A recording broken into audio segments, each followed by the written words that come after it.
Alright guys, sa mapagpalang araw sa inyong lahat. Meron tayong reaction video dito kay Rob Trip. Alright, 866 violator initala nung unang nilabas ang NCAP. At ito ay unang 12 hours na muling nagpatupad ang NCAP. Alright, nasa 866 traffic violators ang naitala ng Metro Manila Development Authority o MMDA sa unang 12 oras pa lang ng muling pagpapatupad na no contact apprehension policy kahapon. Ayan, at ito ay noong May 26 ang naturang bilang ay naitala mula alas 6 ng umaga hanggang alas 6 ng hapon lamang, Mapatak yan ng 1,000 na, ngayon. Alright, panoorin po natin and further ado, let's watch dito sa UNTV. MMDA sa unang 12 oras pa lang ng muling pagpapatupad ng No Contact Apprehension Policy kahapon. Ang naturang bilang ay naitala mula alas 6 ng umaga hanggang alas 6 ng hapon.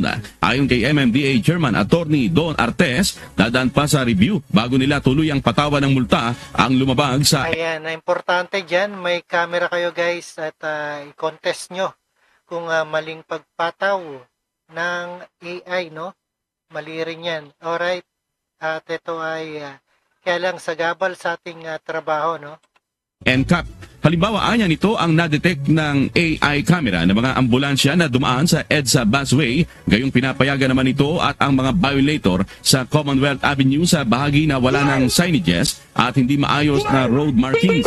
Itinanggi naman ng Oo, dapat ayusin din nila, no? Lagyan din ng timer ang bawat traffic lights natin para hindi natin alam kung uusad ba tayo o hinto at abutan tayo ng pula sa gitna.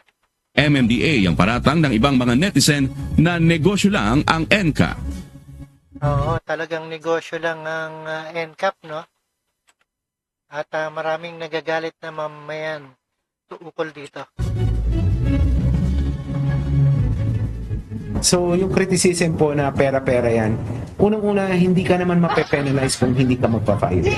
Dapat ang mindset ng ating mga kababayan ay kailangan ko sumunod sa batas trapiko dahil mape-penalize. Yun po dapat ang mindset. Dahil whether or not may NCAP, kahit na physical apprehension lang ang existing, di ba po dapat sumunod tayo sa batas trapiko? Ayan, sumunod sa batas trapiko pero mali pa rin ang sinabi, no? At ayusin muna ang kalsada bago sila magpapatupad ng ganyan, no? At sobra sikip na ng ating lugar at marami na sasakyan. Alright, maraming salamat sa panonood pagkinig dito kay Rob Trip and peace out.